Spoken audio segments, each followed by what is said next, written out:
김수영 감독님은 한때 산딸기 시리즈 등으로 유명한 우리나라 에로 영화의 대부였다고 합니다. 그러나 예수님을 만나시고 이제는 하늘나라 감독으로 거듭나셔서 오직 영화를 통해서 복음 전하는 일을 사명으로 삼게 되신 그 영화 같은 흥미진진한 인생 스토리를 하나님이 나의 연출자입니다를 통해서 한번 들어보겠습니다. 내가 중학교 3학년이 되던 1960년 하나밖에 없는 형이 당시 서울대 치대 1년생이었는데 불치병인 폐병에 걸려 죽음을 향해 가고 있었다. 어머니는 아들을 살려보겠다는 일념으로 용하다는 점쟁이를 찾아 구슬하는 등 할 수 있는 모든 방법을 동원했지만 그럴수록 차도가 있기는커녕 점점 병세가 더 나빠져 급기야는 각혈까지 하는 폐병 말기 증상이 나타났다. 막다른 골목까지 온 우리 식구들이 어찌할 바를 몰라 있는 바로 그날 밤 친척 할머니가 오셔서 어느 젊은 전도사가 서대문 로타리 천막에서 병자를 위한 부흥회를 하고 있다고 전해주셨다.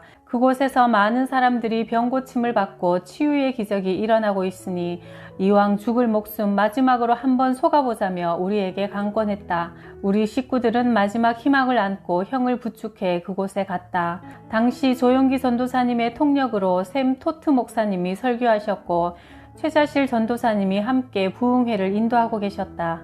구름대 같은 사람들이 서울 전역에서 몰려들어 예수 그리스도를 구세주로 영접했고 많은 병자들이 성령님의 치유를 경험했다.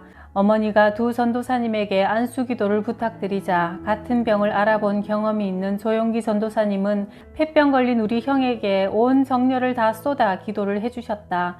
형의 가슴과 머리에 손을 얹고 이렇게 기도를 따라하라는 것이다.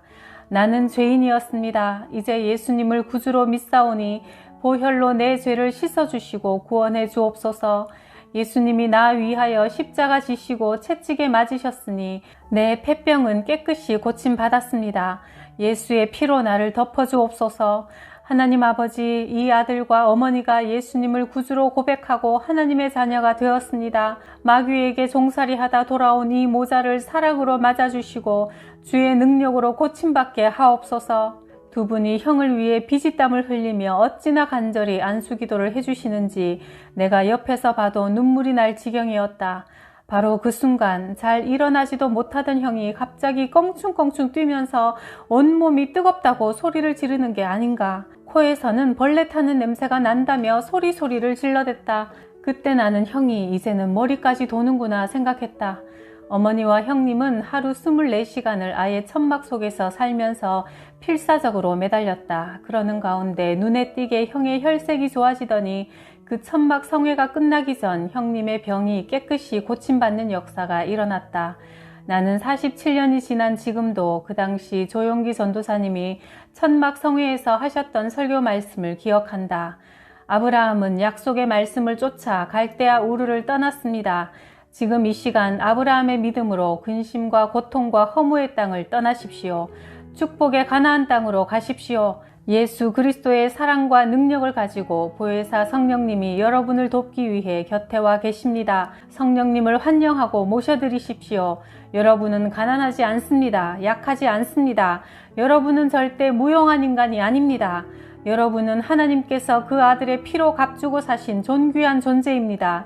믿음은 바라는 것의 실상이요 보이지 않는 것의 증거입니다. 현재의 가난과 병고의 묶임에서 해방될 것을 예수님의 이름으로 선포하십시오. 조용기 전도사님의 카랑카랑한 음성이 성령님의 불을 앞세우고 천막을 태우며 지나갔다. 그날 이후 우리 가정은 안방에 붙어있던 부처의 부적을 미련 없이 떼어버렸다. 형님이 병고침을 받은 지 6개월이 지난 후 대전 의무대에서 장교 임관 신체검사를 받으러 오라는 연락이 왔다. 온 식구가 걱정이 되어 결과를 기다리고 있는데 엑스레이 결과를 보니 분명 잘려 있어야 할 한쪽 폐가 멀쩡히 회복되어 있다는 게 아닌가. 형님을 치료해 주시던 이상신 박사도 깜짝 놀라 있을 수 없는 일이라며 자기도 그 엄청난 병을 고치신 분을 만나고 싶다면서 우리가 나가는 서대문 순복음교회에 등록했다. 군의관 대위로 임관했던 형은 소령이 되자 치열한 전투가 벌어진 월남에 지원했다. 여러 사람들의 기도와 하나님의 보호하심으로 무사히 귀대한 형님은 자신의 천직인 치과의사로 열심히 봉사하면서 이후로도 모범적인 신앙생활을 계속하고 있다. 여의도 순복음교회 정책위원장으로 계셨던 김낙형 장로가 바로 내 형님이다. 나는 영화감독이란 직업을 살려 이 시대 코드에 맞는 영상선교를 선언했다. 그러나 영상선교를 하려면 돈이 필요하다. 하나님께 부르짖었다. 물질의 축복을 달라고. 바로 그 시각 하나님은 나를 시험하고 계셨다. 한 통의 전화가 걸려왔다. 김수영 감독님이시죠? 감독님이 예전처럼 멋지게 활동하실 수 있도록 도와드리고 싶습니다. 어느 날 큰 기업에서 걸려온 전화는 정말 타이밍이 절묘했다. 자그마치 30억의 투자입니다. 감독님께도 6천만 원이 돌아갈 겁니다. 정말입니까? 굉장한 투자군요. 대체 어떤 영화죠? 감독님은 왕년에 에로 영화로 명성을 날리지 않았습니까? 이번에 에로 영화의 결정판을 만들어 주십시오. 제목도 다 지어놨습니다. 광마, 미친 말 어떠세요? 국내 최초로 입체 영화로 보여주면 대박은 따놓은 당상입니다. 사람들이 열광할 겁니다. 다시 한번 감독님의 시대가 오는 거죠. 딱 이번 한 판으로 끝내는 겁니다. 하하하. 순간 누군가 뒤통수를 내리치기라도 한 듯 나는 잠시 말을 잃었다. 아들아, 내 마지막 부탁이다. 에로 영화는 그만 찍고 하늘나라 감독이 되어다오. 어머니의 유언이 떠올랐다. 저는 이제 그런 영화 안 찍습니다. 아니 감독님, 6천만 원이나 되는 거금을 거절하시겠다는 말입니까? 이 영화로 다시 감독님의 명성을 되찾고 또 감독님이 추구하시는 영상 선교를 편하게 할 수 있을 텐데요. 영화 감독으로서는 연출 의뢰가 들어오면 이보다 더 기쁜 일은 없다. 나 또한 오랜만에 연출 작업이라 흥분이 되어 눈시울까지 뜨거워졌다. 그런데 작품이 문제였다. 그동안 나는 28살 나이에 감독이 되어 청춘물부터 시작해 코미디물까지 하면 할수록 더 새로운 것을 만들고 싶은 욕심은 더해갔다. 이후 새롭게 시도한 장르가 에로물 산딸기였다. 치솟는 인기와 일본에서 스카웃 제의까지 내 영화의 인기는 대단했다. 그러나 그럴수록 지켜보는 가족들의 염려는 커져만 갔다. 아무리 말해도 변할 줄 모르는 나 때문에 어머니는 매일 눈물로 기도드렸다. 애미가 이렇게 빌 테니 제발 그런 영화 좀 그만 찍어라. 어머니, 에로 영화도 예술이에요. 지금 한창 잘 나가고 있는데 뭐가 문제입니까? 저는 빨리 돈 벌어서 어머니 호강시켜 드릴 거예요. 빌딩도 올리고요. 다 소용없는 일이다. 빨리 회개하고 하나님 품으로 돌아오너라. 너는 하늘나라의 감독이 되어야 한다. 어머니가 돌아가신 후에야 그 말씀을 따라 신학 공부를 하면서 어머니 말씀을 따르려는 이 순간인데 참으로 난감했다. 눈 한번 딱 감고 영화를 찍어라. 아마 어머니가 계셨어도 이해하실 것이다. 어디선가 이런 속삭임이 들려왔다. 솔직히 영화를 포기하는 것보다 적지 않은 돈 6천만 원을 포기하는 것이 더 어려웠다. 오랜만에 만져보는 큰 돈이고 우선 이 돈을 받으면 회사 사정이 금방 좋아질 텐데 그날 밤 난생 처음 가족 회의를 했다. 먼저 내일 당장 6천만 원이 들어오기 때문에 지금까지 고생한 모든 일이 잘 풀릴 거라는 내용을 전제로 이야기를 시작했다. 그때 불쑥 딸의 입에서 반대 의견이 나왔다. 아빠, 옛날에 에로 영화 찍으실 때 돈 많이 버셨죠? 지금 그 돈 다 어디 갔죠? 이제 그만하세요. 하나님이 기뻐하시는 영화를 찍으세요. 지금까지 많은 섹스 영화를 만들어 왔지만 지금 돈이 없는 것으로 보아 그 6천만 원도 아빠 돈이 될 것 같지 않다는 논리였다. 너무도 분명한 대답에 나는 정신이 번쩍 들었다. 돈과 하나님 두 주인을 섬길 수 없다는 사실을 깨달았다. 그날 밤 나는 밖으로 나가 밤하늘을 물끄러미 쳐다보았다. 컷! 잘했다! 하나님의 음성이 들려오는 듯 했다. 하나님께서 지금 나를 주인공으로 캐스팅한 영화를 찍고 계시는 거다. 그 결말은 분명 해피엔딩이 될 것이다. 나는 하늘을 향해 미소를 지었다. 어느새 눈물이 내 볼을 적시고 있었다. 좋아요 하나님, 큐 사인 들어가시죠. 다시 시작하겠습니다. 정신을 차리고 그날 밤 눈물로 회개 기도를 했다. 다음 날 부득이한 사정이 생겼다는 핑계를 대고 연출 의뢰를 거절했다. 그들은 너무나 실망하여 지금까지 연락 한번 하지 않고 있다. 우리에게 감당할 수 있는 시험만 허락하시는 주님을 신뢰한다. 내가 만든 영화 중 오마담의 외출이 있다. 주인공은 김보연, 임동진, 남궁원 씨가 맡았는데 김보연 씨 동생 역을 맡은 한 청년의 초청으로 어느 날 암사동 그의 집을 방문하게 되었다. 그런데 막 대문을 들어서는 순간 겨울에 소변을 보면 느껴지는 한기 같은 이상한 느낌이 갑자기 나를 엄습했다. 집 안으로 들어가니 진수성찬의 저녁상이 나왔다. 밥을 먹으려는데 그의 어머니가 내게 조심스럽게 말을 건넸다. 감독님, 혹시 예수를 믿고 계시지 않으신가요? 나는 놀라서 물었다. 아니, 내가 이야기를 하지 않았는데 어떻게 아셨습니까? 했더니 감독님이 우리 집 대문을 넘어 들어오실 때부터 알았어요. 아들이 어머니, 감독님 오셨어요? 하는데 갑자기 누군가 제 뒤통수를 야구방망이로 후려치며 왜 이곳에 예수쟁이를 초대했냐며 야단을 치더라고요. 그래서 지금 제가 믿는 칠성신한테 혼이 나서 머리가 아픕니다.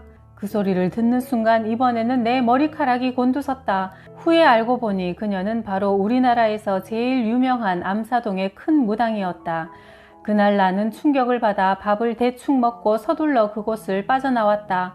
지금 같았으면 그 무당을 향해 지금부터는 예수를 믿어보시지요 하고 전도했을 텐데 당신은 믿음이 약했던 터라 걸음아 날 살려라 하고 도망쳐 나오고 말았다. 그리고 그날 밤 많은 생각을 했다. 내가 예수 믿는다는 소리도 교회 나간다는 소리도 안 했는데 그가 어떻게 나를 알아본 걸까?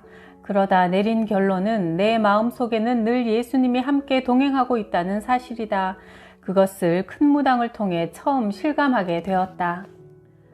1980년 초 미국에서 귀국한 김성광 목사님을 나의 절친한 친구 이성근 화백의 소개로 만났다. 김성광 목사님은 최자실 목사님의 둘째 아들이다. 그는 당시 오랜 유학 목회로 서구적 마인드와 탁월한 예술 감각을 가지고 있었다. 첫 만남에서 그는 내게 영상을 통한 전도에 대해 이야기했다. 지금은 세상 영화를 만들고 있지만 언젠가 김 감독도 좋은 기독교 영화로 하나님을 기뻐하게 하실 분이라며 기도를 해주셨다. 우리는 나이도 비슷해서 금방 친해졌다. 그날 미국에서 막 출시되어 인기를 끌고 있는 작품이라며 복사해온 비디오 테이프를 선물로 주셨다. 그 작품이 바로 유명한 나사렛 예수였다. 나는 그날 저녁 밤을 새워가며 6시간 동안 비디오를 보면서 너무나 큰 감동과 충격을 받았다. 예수님의 생애를 이렇게 감동적이고 아름답게 그릴 수 있단 말인가? 며칠 후 목사님은 내게 그런 감동적인 영화를 만들고 싶지 않냐고 하면서 자신의 어머니에 관한 영화를 만들어 달라고 부탁했다. 당시 최자실 목사님의 간증집 나는 할렐루야 아줌마였다가 베스트셀러였다. 그분은 우리 형님을 폐병을 안수하여 고쳐주시고 또 나를 늘 아들처럼 사랑해 주시며 만날 때마다 기도해 주시는 분이 아닌가. 우리 가정을 하나님 품으로 인도하신 신앙의 어머니 최자실 목사님의 영화라니. 1981년 나는 감사하는 마음으로 할렐루야 아줌마 영화를 연출했다. 너무 기분이 좋아 나는 하나님께 감사 기도를 드렸다. 이전에 곽정환 현 서울극장 대표로부터 의뢰받았던 주기철 목사님의 생애를 담은 영화 저 높은 곳을 향하여의 연출을 검열상 어려움이 있다는 이유로 거절했던 것을 회개하고 정말 열심히 촬영에 임했다. 할렐루야 아줌마는 보통 영화의 2배에 달하는 제작비가 투자되었고 성우 출신인 송도영과 믿음 좋은 신영일 주연으로 상영 시간도 2시간 반이나 되는 대작이었다. 상영 결과는 대만족이었다. 시사회 때 많은 사람들이 울고 은혜 받는 역사가 일어났고 그해 처음 시작된 제1회 기독교 문화대상을 수상하는 영광도 안았다. 그러나 이런 영광 속에서도 사탄의 시험은 계속되었다. 바로 영화 상영 시기에 영화의 모태가 되는 순복음교회가 이단 시비에 몰렸다. 개봉 첫날 관객 수가 부진한 가운데 2주 만에 간판을 내려야 했다. 간판을 내리는 마지막 날에는 소문만 듣고 미처 영화를 보지 못한 성도들이 달려와 극장 앞이 인산인해가 되었다. 극장 문짝이 떨어져 나가는 난리가 나는 바람에 극장 측 배려로 심야 1회를 더 상영하는 것으로 아쉬운 마음을 달래야 했다. 극장 측은 한 달이 지난 후 2주간의 시간을 보너스로 주었지만 영화란 것이 입소문으로 불이 붙었을 때 흐름을 타야 되는데 맥이 끊기면 다시 불을 붙이기가 힘이 든다. 그러나 한편 예수를 몰랐던 사람들이 이 영화를 보고 교회 나가는 역사가 많이 일어났다. 포항 아카데미 극장의 김원종 사장은 이 영화를 10번 이상 보고 예수를 믿게 되었다면서 지금도 가끔 나를 찾아와 감사를 표현한다. 상영이 끝난 6개월 후 부족했던 사업 자금으로 나는 부도를 맞게 되었다. 부도가 나자 나는 정신적으로 피폐해졌고 이 때문에 다시 세상 영화로 눈을 돌리게 되었다. 1985년경 나는 하나님에게 도전이라도 하듯 섹스 영화의 상징이 된 산딸기를 촬영하기로 마음먹었다. 원래 산딸기는 처음부터 에로 영화가 아니었다. 이효석의 단편 분녀라는 문예소설을 원작으로 한 것이다. 그런데 영화사 사장님들 모두가 내용은 좋은데 제목이 무겁다며 거절을 했다. 당시 영화계는 에로틱한 분위기의 제목이 유행할 때였다. 뻐꾸기도 밤에 우는가, 앵무새 몸으로 울었다 등. 그래서 영화 내용이 토속적인 것을 감안해 제목을 산딸기 알몸으로 읽는다고 정했다고 했더니 제목만 들어도 대박감이라며 바로 계약에 들어갔다. 산딸기 시리즈는 이렇게 하여 이후 에로 영화의 대명사가 되었다. 이 영화의 전국적인 인기로 감독 김수영의 전성기를 맞아 오마담의 외출, 훔친 사과가 맛있다, 화려한 유혹 등 이름만 들어도 요란한 영화를 줄기차게 만들었다. 특히 장미희 주연의 갯마을은 당시 중앙극장에서 20만 명을 동원하는 놀라운 성과를 거두었다.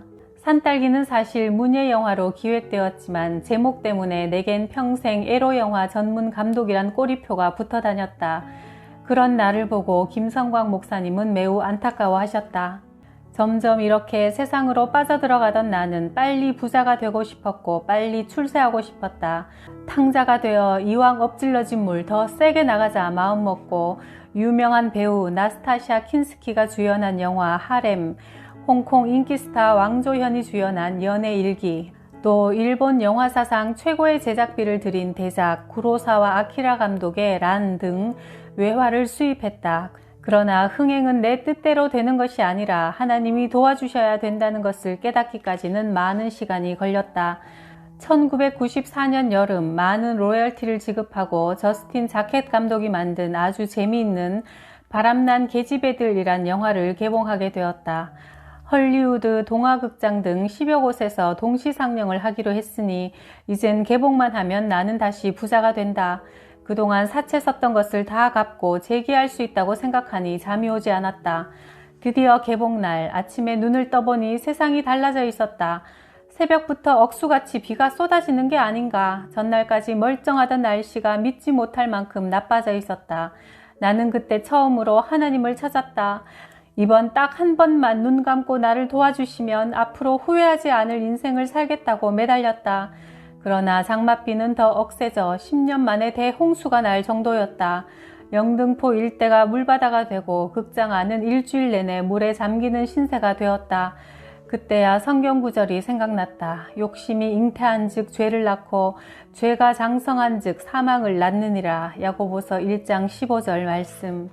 믿었던 영화 바람난 계집애들의 흥행 실패로 나는 큰 어려움에 빠졌다.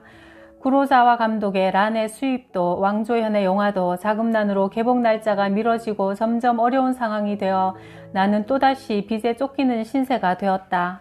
내가 발행한 어음, 빌려준 수표의 결제 날짜는 계속 다가왔지만 그것을 갚을 수 없었던 나는 또 한 번의 부도를 내고 말았다. 술로 세상을 원망하고 현실을 한탄했다. 자포자기 심정으로 옥상에 올라가 자살을 해볼까 생각한 것도 한두 번이 아니었다. 결국 나는 성동구치소에 수감되었는데 새벽에 눈을 뜨면 창살 너머로 십자가 탑이 보였다. 그곳에서 나는 완전히 무너지고 깨어져 가고 있었다. 구치소에 들어온 지 2달 만에 형님이 면회를 왔다. 나를 한참 불쌍한 눈으로 쳐다보더니 형은 대뜸 회개 좀 했니? 성경은 읽었니? 물었다. 내가 섭섭하고 기가 막혀서 회개는 무슨 회개? 하고 퉁명스럽게 대꾸를 하니 형은 아이고 아직도 정신을 못 차리고 불쌍한 놈 하더니 휙 나가버렸다. 그러나 그 후 이런 생각이 들었다. 그래 형님 말이 맞다. 하나님께서 나를 사랑하셔서 이곳에 보내주셨구나. 이왕 온 김에 성경책이나 읽고 나가자. 그동안 바쁘다는 핑계로 제대로 성경 한번 읽을 시간이 없었던 것을 회개하고 창세기부터 읽어나갔다. 교회 나간 지 30년 만에 처음으로 성경을 읽는 축복을 받게 된 것이다. 이를 통해 나는 다시 깨지고 무너졌다. 사망의 늪에서 나를 건지시는 하나님의 역사가 본격적으로 일어나고 있었다. 성경을 읽어보니 성경 속에는 많은 단역 배우가 등장했다. 그러나 예수님은 그런 미미한 인물들에게도 큰 의미를 부여하시는 것을 발견했다. 마가복음 10장 46절에 나오는 소경 바디메오도 그런 인물 중 한 사람이다. 바디메오는 세상 사람들이 보기에 아무것도 자랑할 것 없는 사람이었다. 그러나 주님을 사모하는 마음을 통해 운명이 바뀌었다. 그래, 내가 지금까지 바로 저 소경 바디메오가 아니었던가 하는 생각이 들어 눈물을 쏟았다. 성경 속의 어머니 얼굴도 떠올랐다. 나를 위해 매일 밤 교회에서 철야 기도를 하고 계실 어머니를 생각하니 또 눈물이 솟구쳤다. 구치소 생활 4개월을 끝내고 나는 그리운 어머니의 품으로 돌아왔다. 2003년 대전 교도소에 간증을 하러 갔다. 5명의 사형수와 500명 죄수들은 다들 억지로 물가에 끌려 나온 망아지 같은 표정으로 앉아 있었다. 너희는 떠들어라. 나는 그저 시간만 때우면 된다 하는 그들을 보는 순간 10여 년 전 부도로 4개월 구치소 생활했던 생각이 나서 왈칵 눈물이 쏟아졌다. 내가 울먹이는 소리로 말했다. 나도 여러분과 똑같은 심정입니다. 10년 전에 바로 당신들이 앉아있는 그 자리에 나도 그렇게 있었습니다. 그리고 나는 오늘 여러분과 진실로 만나서 대화하기를 원합니다. 나를 위해 기도해 주시던 어머니가 계셨습니다. 아마 지금도 담장 밖에서 당신네 어머니들도 울고 계실 것입니다. 어머니란 말에 모두 흐느끼면서 내 간증에 귀를 기울이기 시작했다. 간증이 끝난 후 한 사형수가 내 손을 꽉 잡으면서 말했다. 제가 5년 전에만 감독님을 만났으면 이곳에 안 왔을 것입니다. 모두들 새벽이 좋다지만 저는 새벽이 오는 게 무섭습니다. 왜냐하면 언제 사형이 집행될지 모르기 때문에 그저 저녁이 돼야 오늘 하루가 무사히 지나갔구나 하면서 안도의 한숨을 내쉽니다. 지금 내게 소원이 있다면 차라리 몹쓸 병에 걸려 제가 죽을 날을 아는 것입니다. 감독님 정말 고마웠어요. 감독님은 오늘 우리를 위해 진정으로 울어주셨습니다. 저는 감독님 눈에 고인 눈물을 보았습니다. 그건 정말 우리를 위해 울어주시는 따뜻한 눈물이었어요. 감독님 감사합니다. 작년 봄 의정부에 있는 성은교회에서 예배를 인도해달라는 부탁을 받았다. 며칠 후 우연히 의정부에 사는 선배 한 분이 우리 회사를 방문해 나는 기뻐서 이번에 내가 의정부 교회에서 간증 집회가 있으니 이 기회에 형도 교회에 한번 나와보라고 말했다. 그러자 그 선배가 한참 내 얼굴을 쳐다보다가 내 손을 덥석 잡고는 왜 이제야 이야기하니? 그러는 게 아닌가. 지난 30년 동안 교회에 나가고 싶어서 교회 다니는 사람들 주변에서 서성거렸지만 모두 교회 나가자는 소리는 하지 않고 주일이면 자기 식구들끼리만 가더라는 것이다. 그러면서 내 손을 꼭 잡고는 감격에 겨워 너무 고맙다며 눈물을 감추지 못했다. 교회 나가자는 소리 듣기를 30년이나 기다려왔다니 나는 그만 뒤통수를 맞은 것처럼 정신이 멍해져 그 형의 얼굴을 쳐다볼 수 없었다. 그동안 그 형을 전도하지 못한 내 교만과 게으름에 회개의 눈물을 흘렸다. 주님 죄송합니다. 30년 동안 전도하지 못한 죄를 용서해 주세요. 그래서 요즘은 내 주변 믿지 않는 친구를 만나면 자신 있게 예수 믿으라고 권한다. 그때마다 친구들은 하나같이 이렇게 이야기한다. 내가 그 소리를 얼마나 기다렸는지 아냐? 나도 교회에 나가고 싶었는데 아무도 교회 가자고 말하지 않더라. 예수 믿는 사람들은 일요일에 혼자만 살짝 교회에 다니지 믿지 않는 이웃들한테 교회 가자는 소리는 죽어도 안 하더라. 사우나 갈 때나 골프 치러 갈 때는 열심히 가자고 권하면서도 교회 갈 때는 늘 혼자만 가더라. 예수 믿는 우리 모두가 회개해야 할 문제다. 마음속에 예수님이 함께 하신다는 사실을 믿는다면 자신 있게 전도할 수 있어야 한다. 나는 예수 믿는 사람입니다. 저하고 같이 교회에 나가시죠. 이렇게 당당히 전도할 때 예수님도 기뻐하실 것이다. 내가 처음 부도가 났을 때 채권자들은 조폭들을 풀어 집에 때로 몰려와 밤을 새우는가 하면 화장실을 점령하여 식구들을 괴롭혔다. 나는 큰 결심을 하고 조폭 두목과 협상하여 어떤 조건도 감수할 테니 식구들은 괴롭히지 말아달라고 부탁했다. 그는 흔쾌히 내 제안을 받아들여 일행을 모두 철수시키고 직접 나와 동행하기 시작했다. 심지어 촬영장까지 쫓아다녔다. 스태프들이 누구냐고 물으면 시골에서 올라온 친척이라고 소개하며 정말 동생처럼 편안하게 그를 대해주었다. 3개월쯤 지나자 채권 채무 관계를 떠나 정이 들었다. 그는 나를 친형님처럼 잘 따랐고 차 운전은 물론 잔심부름까지 해주면서 함께 시간을 보냈다. 어느 날 그가 말했다. 채권자한테 의뢰받은 금액에서 자신들의 몫이 절반인데 자기 몫을 포기할 테니 의뢰자의 액수만 갚으라는 것이다. 물론 고마운 제안이었지만 당시 촬영비도 모자라 쫓기는 판이라 그 그 조건을 받아들일 형편이 아니었다. 실망하고 돌아간 그는 며칠 후 말쑥한 모습으로 나타나 자신이 대신 빚을 다 갚았다며 한약까지 지어와서 건강을 잃지 말고 이제부터 마음 편안히 지내라고 하면서 진행비까지 남겨놓고 내 곁을 떠나갔다. 나는 그의 도움으로 무사히 촬영을 마칠 수 있었고 개봉 후 첫 수입으로 그에게 감사의 글과 함께 돈의 일부를 갚았다. 20년이 지난 지금도 가끔 전화가 와서 빚을 져도 피하지 않고 자신의 위치를 꼭꼭 연락해주는 내 당당한 모습이 좋았고 악질 소리만 들으며 살아온 자신을 사랑의 마음으로 인간 대접을 해주어 고마웠다고 한다. 어느 날 기독교 방송에서 내 간증 프로를 보았다며 자신도 마침내 예수를 영접했다고 전해왔다. 내 사무실이 중앙극장 건너편에 있을 때 출근하려면 항상 육교를 지나는데 육교 위에서 동냥하는 거린이 있었다. 비록 거린 행세를 하고 있지만 어딘지 특이한 사람이었다. 예를 들면 휴대전화가 처음 나왔을 때 제일 먼저 구입한 사람이 바로 그 거지 장씨였다. 이런 생활을 하려면 남보다 정보가 빨라야 한다며 부인도 다른 곳에서 같은 직업, 즉 국어를 하고 있는데 서로 연락이 잘 되어야 한다는 게 그의 지론이었다. 빠른 정보가 수입과 직결된다는 것이다. 또 여름만 되면 그는 꼭 피서를 다녀왔다. 이런 일을 할수록 건강에 신경 써야 하며 건강을 잃으면 아무 일도 할 수 없다는 것이 그의 주장이었다.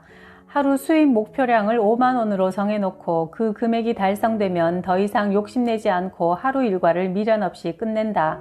자신의 분수에 넘치는 욕심을 내면 꼭 사고가 난다면서 그는 그렇게 자신의 직업에 충실한 사람이었다. 비록 머리를 푹 숙이고 동냥으로 생계를 이어가고 있지만 그의 특이한 행동을 발견하고 난 뒤 나는 그곳을 지날 때면 미소를 던지며 장사장 힘내 하면서 응원을 해주곤 했다. 어느 날 말쑥한 신사가 사무실에 찾아와 저녁을 대접하겠다고 하는데 처음에 누군지 알아보지 못했다. 자세히 보니 바로 그 거린 장씨였다. 그의 사연인즉 시골에서 올라와 작은 중소기업을 운영했는데 믿었던 사람들한테 사기를 당하고 나서 이런 신세가 되었단다.